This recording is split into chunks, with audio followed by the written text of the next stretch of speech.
How's it going, folks? Welcome back to their Pokemon Unite video here on YouTube. Today, we're going to be doing something a little bit different than some of the other Unite content I've done here previously. With the mobile release last week, Pokemon Unite added back some basic spectator functions to the client, and myself and anybody else at home with the Pokemon Unite client can spectate top-ranked players while they're playing their matches on about a 2-minute delay, 2.5-minute delay, something like that. So, Talonflame is a Pokemon that was buffed in the most recent patch that I played a little bit with, but it's honestly kind of tricky to play with despite the difficulty there being listed as novice. This is a jungle Pokemon that plays a little bit different than the other junglers, and we'll talk about that in a minute. So instead of recording my own gameplay today, what I've done is Lutano's team, the person that came on to duo with me quite recently, they've been playing a jungle Talonflame quite successfully. So I've spectated 2 of their matches, kind of talking through what they're doing and why for the games that you're going to see. And I'd love some feedback on this if this is content that you like. Should I do some spectator matches like this in my regular rotation, or would you prefer that I stick to just showcasing my own gameplay? At any rate, let's go ahead and take a look at Talonflame and see what makes it a little bit unique here. So Talonflame is a high damage output, fairly mobile character that also dies very, very quickly. You're incredibly squishy. So your basic attack becomes boosted with every third attack, creating a fiery whirlwind that damage opposing Pokemon in the area of effect. The Gale Wings, when this Pokemon's at high HP, its movement speed is increased, so when you're not dying, you're able to get into combat sooner, and if you're able to stay healthy after you punch in, you're able to get out sooner. Your base attack is a peck that jumps you towards the opposing Pokemon, and then the upgraded attack that was being used in these games that we're going to watch here was Flame Charge. Has the user fly in the designated direction cloaked in flame, and then increases your movement speed for a short bit. And then the second attack is one that was recently upgraded. So Aerobatics dashes forward and does damage in a small circle, and then Fly was recently had its cooldown reduced to 9 seconds. So this jumps you up in the air, lets you start moving extra quickly, and then slams down in a big circle, allowing you to deal incredible amounts of damage. So one of the things that's a little bit different from Talonflame versus other jungle Pokemon is that you don't really want to jump right into the fray or be the first person in dealing damage. Talonflame really seems to excel as the kind of cleanup crew once your front line engages. So there is both a Lucario and a Snorlax on the team that we're going to watch. So they frequently run in ahead of time, and then the Talonflame comes in and chunks people down for that last half to third of their life, generally staying high health. The Talonflame for held items on the one that we are watching here has a Razor Claw, which Talonflame is some of the highest attack in the game. So this is an incredible amount of boosted extra damage. It also slows down the opposing Pokemon after you hit them. So that means that after you get in, if you don't manage to kill them and you need to get out, it's easier to get away. And then Buddy Barrier and Score Shield were interesting ones to me. So I mentioned that Talonflame's kind of squishy. So Buddy Barrier and Score Shield give you plus 1,000 HP early, which is nothing to scoff at. And then these actually work very well with Talonflame in the late game, especially because Talonflame actually has one of the highest scoring counts in the game there. If you look at it as 3.5 stars. So if you unite in the late game when you need to put up those points and cap at the end, it gives you a Buddy Barrier, which then combined with your Score Shield can let you put up even a full 50 points in that overtime time for 100 points through a number of people wailing on you, which is quite sweet. The team composition that we're going to see today, if you're familiar with Lutano's team, is going to be no surprise. So there's the Talonflame in the jungle, and then there is the Blissey Lucario up top and Camarant Snorlax on the bottom. This team is very typical of what you see of the good top-rated teams. They have 4 Pokemon that all only have 1 stage or hit their evolution by 4, and then they have 1 Pokemon that scales in the jungle. At any rate, I hope you enjoy watching these games, and again, even if you're just usually a lurker, I would love feedback on this. I kind of enjoyed commentating over the matches, but I'm interested if this is better than regular content, the same, worse. Let me know in the comment section down below, and I'll be back tomorrow with some more Pokemon Unite here on YouTube. All right, so they've got Talonflame in the jungle. They split Snorlax and Camarant to the bottom and Blissey and Lucario up top. I've been watching a lot of Lutano's stream. I know that he's been playing Score Shield and Attack Weight on the Lucario, so I expect he'll be scoring a little bit aggressive. The opposing team looks like Cinderace probably in the jungle, and then we'll see how they split their laners up here. Some people have been putting Bulbasaur into the bottom lane because it does scale really nicely as the game goes long. We're primarily going to follow along with the Talonflame here, but we can jump around a little bit if there's something especially interesting happening. Looks like Cinderace jungle, and then Bulbasaur, Eldegoss top, and Camarant, Slowbro on the bottom. This split doesn't really surprise me. Usually you want your little bit stronger lane in the bottom, and we see Slowbro and Camarant being the two better early game characters going there for the red team. Looks like the blue team being relatively aggressive on the bottom to start, and Lucario plus Blissey up top getting those early scores in there to begin with. We can see on the spectator screen at the bottom here, we've got all of these scores up. It'll be interesting to see how many quick early scores the Lutano gets in. So Toon moving up to the top of the lane here, and this makes a lot of sense. Like I mentioned, the stronger lane for the red team is on the bottom, and generally speaking, having your jungler gank into their weaker lane makes a lot of sense. Bees are coming up now. Looks like the opposing team's jungler is here. Man, the dive on that bird just picks up those bees so quickly. Man, do not get grouped up or you will get punished. Just really instant damage melt there on Talonflame plus Lucario plus Blissey. That meteor mash in conjunction with the dive from the bird just melting most of them there. One of the nice things about Talonflame is that it does have a pretty quick clear time, so we'll see a couple of crabs get picked up here, I imagine, before we go back into a jungle rotation. So Lutano putting up some more points up top, getting those attack weight scores in. Let's take a peek at how the bottom's doing while we have this going on. Looks like the blue team here is ahead of the other team, pushing on their food very nicely, 4 and 3 to 2 5s. Although it looks like the Slowbro did pick up that last hit there.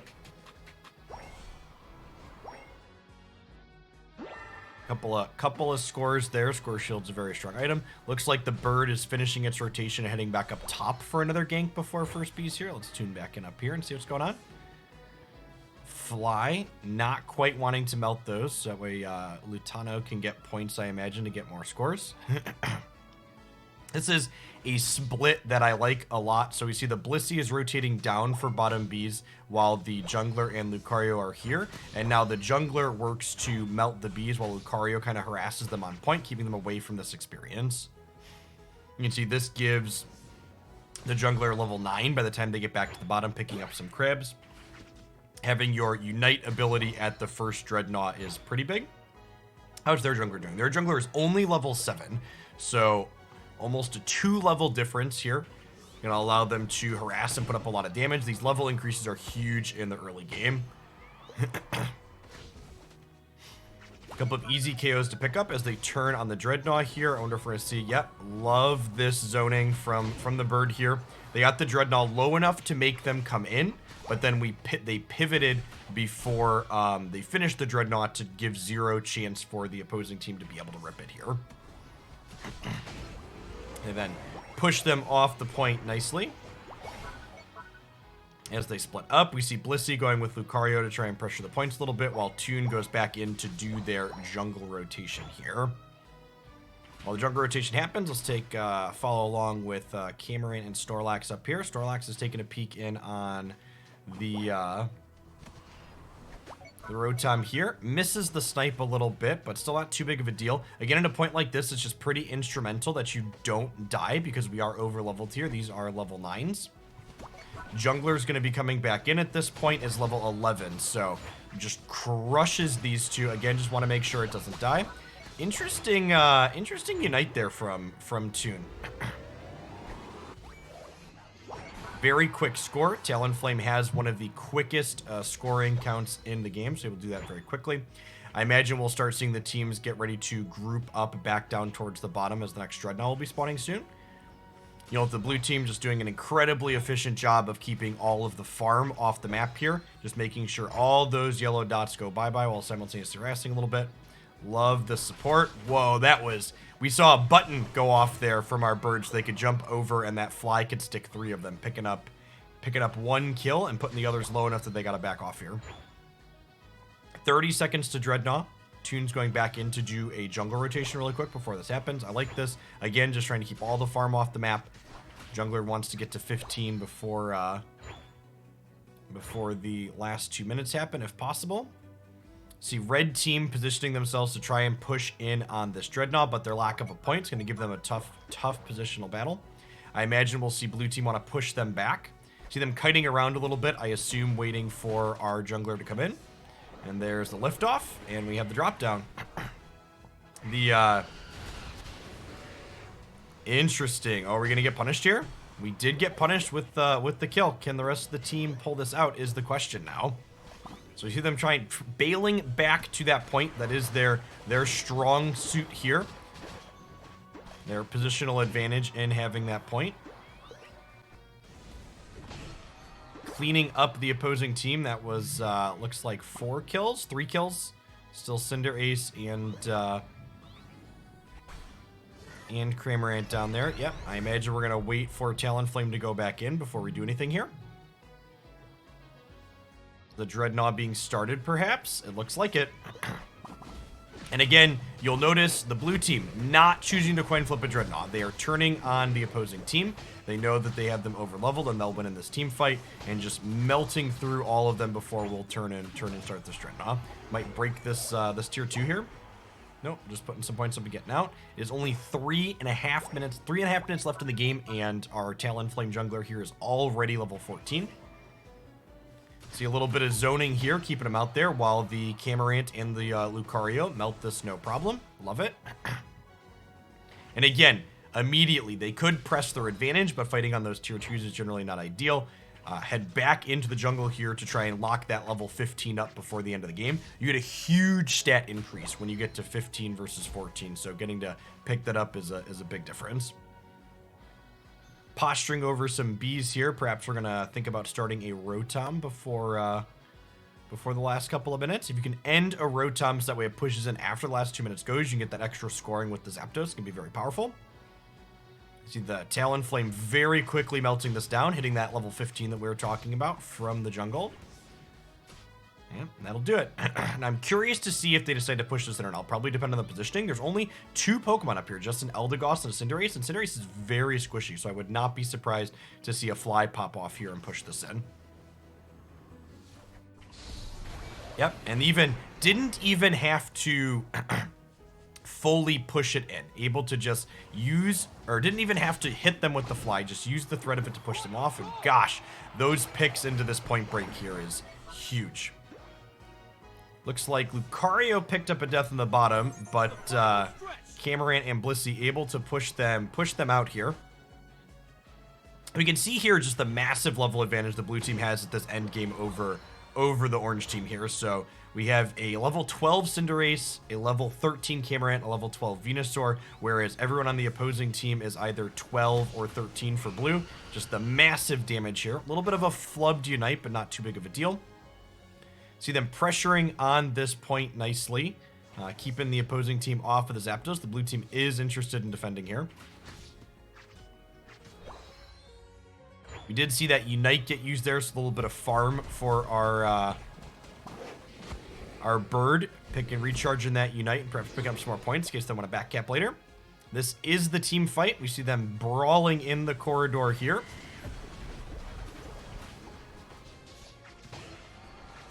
One of the things that's noteworthy about Talonflame as a jungler, we saw our Talonflame wait for the team engagement to start a little bit before really pushing in here. Camarant and Snorlax are down here, but we still have 3 left. Looking to, we could not see that in the bush as the Talonflame there, so did not know we needed to drop down to prevent it from resetting. Only 42 seconds left, so at this point the red team does not have enough time in order to kill these Zapdos and still score most likely. So it's looking like a solid W for the blue team here. Looking for a crunch on the Cinderace. It just melts in the face of the aggression of the Talonflame here. Some jockeying and positioning around here at the bottom, but I would be pretty surprised if they can do a whole lot of anything here. Just, again, pushing that incredible level advantage we see here on this level of 15 versus 13s. 14 to 15 is a big difference. 15 to 14 is huge. So pretty dominating win there. Broke all 4 of the points on the orange team without losing any on the purple side. So really impressive showing for the Talonflame there. I think the positionalness of Talonflame and that it's very different than Zeraora, who wants to like jump in and discharge people aggressively. The Talonflame kind of kites around the outside and looks for picks to get in and get out, functioning a little bit different than some of the other junglers do, which I actually think makes it quite difficult to play, which is why I'm excited to watch some other players execute it properly here. Okay, we're going to be watching them play one more match here today with the jungle Talonflame. This opposing team, I think, is going to be a little bit tougher than the previous one that we watched. Cinderace in the jungle, but notably they are going to have a Lucario in lane. While Lucario is no longer bugged, it's definitely still an S-tier Pokemon that's easily one of the best early laners to start. Notable that their Lucario has a full heal. That's not particularly useful here. Snorlax can CC a little bit, but overall, there's no Wiggly or Ninetales or Pikachu on the blue team that's really going to give you advantage of the full heal. You'll note on the red side here, it looks like they are running a 1-1-3 split on their lanes with Bulbasaur, Squirtle, and Eldegoss all running bottom. If you're not familiar with this, this means all 3 of them are going to run through here, and then they're going to just kind of pile in and try and win this early lane as much as possible. And it looks like they unfortunately missed on grabbing that food in the middle, which is a pretty big letdown when you're piling this many extra people into the bottom. I'm curious to see how the blue team responds to this. Will they put their jungle Talonflame into the bottom to help support where they are down a person? Or will they put it in the top to press the advantage against this Lucario? And this is interesting. So it looks like our jungler is coming in here before the jungle rotation is finished, just trying to chase them off a little bit, keep their team alive. Now we are rotating on up. Notable leaving that extra crab at the bottom for the teammates in the bottom lane who are going to be struggling to get food against 3 opponents. Looks like the red team is looking to press. It looks like both teams actually are looking to press their advantage here. So Talonflame goes up to the top to pick off the Lucario, but the Rabbit goes to the bottom. So they're now 4-2. Looks like the blue team is playing it relatively close to the chest, not showing or trying to engage at bees. They are going to go ahead and lose Snorlax, which seems like a pretty big. Is the Cram going to die as well? Cram makes it out, it looks like, losing both berries. Can't really pressure back to the point. Yep. Oh, and there goes the Cram. Talonflame is coming in to support here before going back into the jungle. Picking up that mid food is pretty big. I like this positioning from Toon, just trying to ensure that this bottom point doesn't get broken before the mid. It's already down to 36 out of 80. Losing this first point before Dreadnaw is a huge thing that's difficult to recover from. Talonflame is leveling nicely, already up to 7 here. I imagine we'll see them finish some farm and then rotate back down after healing. Blissey, notably positioning themselves in the center here, picking up some crabs, potentially. Yep, nice. As well as looking to support the bottom here. Oh, the bird does go top. So even with the 3-1-1 split, we see the blue team executing that same, 3 to the bottom with Lucario plus jungler up top. And it looks like the Rabbits actually positioning themselves as well here. Love that snipe. Fly right on over and pull that crab. Love it. So it looks like they are going to be 3-4 in the bottom now. Looking for that takeoff on the bees and then that crunch down. So not quite level 9 yet for our bird as we head down on the center farm, but I imagine we'll get there with these couple of crabs. Looks like bees didn't go spectacular, but didn't go terrible. We didn't lose anyone, and when you're 3-4, that's probably the real victory. Snorlax looking to try and pick up their 6th level for Heavy Slam before this Dreadnaw fight, I'd imagine. Looks like Talonflame is not quite level 9, looking to get it off this last Dino. Our teams are positioning here. Their jungler is still only level 6, which is a huge downside. We see Lucario kind of zoning on the point while we start here with the Talonflame and the Blissey on the Dreadnought. Wartortle's coming around, and again, we see that excellent pivot. Not looking to coin flip a Dreadnought with anyone, looking to turn and kill the opposing team before the Dreadnought gets a little bit too low. Again with the pivot. Love it. There is a Lucario here that's looking to steal, and the giant burst out of the blue team able to lock that up right away. With those shields and that health increase, I imagine we'll see a turn and a push on this point. You can see here, even with the early points that the Orange team was able to put up on the bottom. Blue team still solidly ahead here, 129 to 62. Interesting push on the second point here. Getting in the full 40. Now also hitting up some of their side farm here. I wonder if we're going to see our jungler turn back around. Up top, it looks like we were able to steal the road time here with the Snorlax, which is a pretty big letdown here. Not only do they lose the point, but they lose their ability to catch back up and experience, especially push that road time in for some advantage. Again, see this team just pushing their advantage again, despite the early pressure on the bottom lane. Interesting to see the jungler kind of solo zoning the bottom here, moving into their jungle now that they have vision on almost all 5 on the right side there. Lucario and Blissey getting a little bit frisky there as they get out, trying to steal some opposing jungle farm. The jungle rotation, it felt like, was quite a bit slower from Toon this game, so I'm going to be interested to see if they still end up at 15 at that 3-ish minute mark like they did in the first game that we watched. There's Lucario positioning to back cap up top. We see that fly turn right around as that begins. Can Lucario get away from these two? Seems difficult. You'll note that the bird saw the Bone Club go down on Toon's part there, and then notably did not move to where the Lucario was running to, but instead stayed on the Bone Club so it couldn't get away. We've got a Dreadnaw coming up here in a few seconds. Looks like our teams are positioning. To get started with that, we have Snorlax and Lucario looking to zone here, jumping in on them as they come in. Decent ult from Blastoise, but I don't know that they're going to be able to push through. Just the red team is so underleveled at this point. Not only is Talonflame level 12, but Lucario is level 11, and so is Cram, and the highest level on the opposing team on the orange team is only level 10 here. Without a point and without a level advantage here, this feels like the red team's kind of just feeding some extra experience into the blue team here. We see again this Dreadnought get started a little bit while the rest of the team gets the zone. That Blissey, notably basically always on the Dreadnought. That helping hand lets who's ever on it melt as quickly as possible. Second Dreadnought puts the Talonflame up to 13 here, looking like they're going to be okay for that 14. And perhaps pivoting around here. So we have Lucario going into the jungle, it looks like here, to pick up some levels and some buffs, while Toon pushes the advantage since they were further over on this side. Score Shield plus a Blissey ult there. Incredible, putting up a bunch of points and breaking this inside goal. Looks like our blue team was unable to steal the Rotom the second time through, but Cramorant, no problem, just kind of holding it here while everybody else fights around. See a little bit of jungle invasion here. Not quite at 15 yet at the 3-minute marker here, but I would wager I expect our Talonflame to hit the 15 mark pretty easily by the 2-minute mark, if I had to venture a guess. See that ult pushing them right out of there. Does this character have enough ability to get back out there again? See that flame charge into a fly, and we're out. See Camarant dancing with an Eldegoss up here, level 9 to level 12, not much of a contest, as the rest of the team pressures here in the middle. Up to 14 with that kill. Lucario at 13, and we can see here at this point, every Pokemon on the blue team other than Blissey is over leveled on basically everyone but their jungler. Really commanding lead here.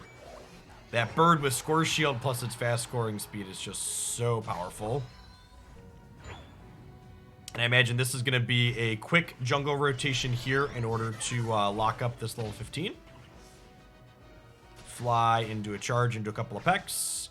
Let's see something. We're going to head on in towards the center as they pile in. Not quite getting 15 yet, but that seems fine. Just want to make sure they don't get a Zapdos ripped on them.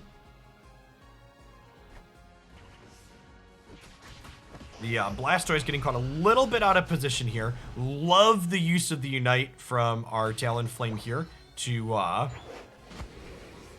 dodge the Blastoise ult. I also note here again, Talonflame, not a Pokemon that really wants to get in and brawl for a super long time. So we saw the Talonflame jump out there. Oh no, we've died and we have a 31-second timer. This is a disaster.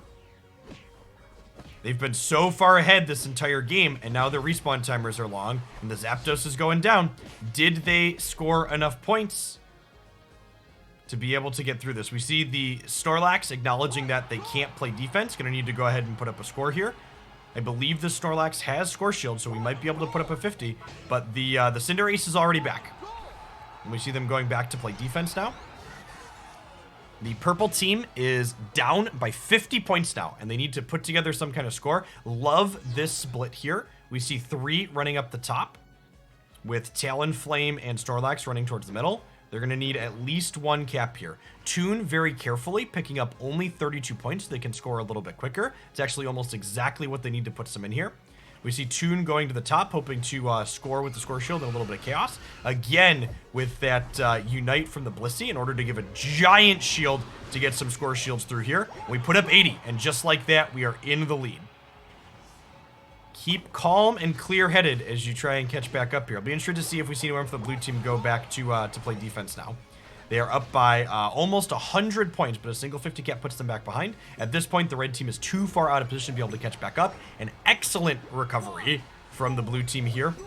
I think, honestly, the biggest thing that stands out in my mind about this recovery at the end is we saw that Snorlax look to go around and back at the top, realize the Cinderace was going to be there, and then pull back out so they could group up with the team to do one big push at the end. I think a worse team would have definitely had their Snorlax trickle in that position, and then they're not going to be able to push points 4 to 5. We also saw those Score Shields in conjunction with Blissey Ultimate and Buddy Barrier being key in pushing those last points they need to catch back up, despite the fact that they lost the Zapdos.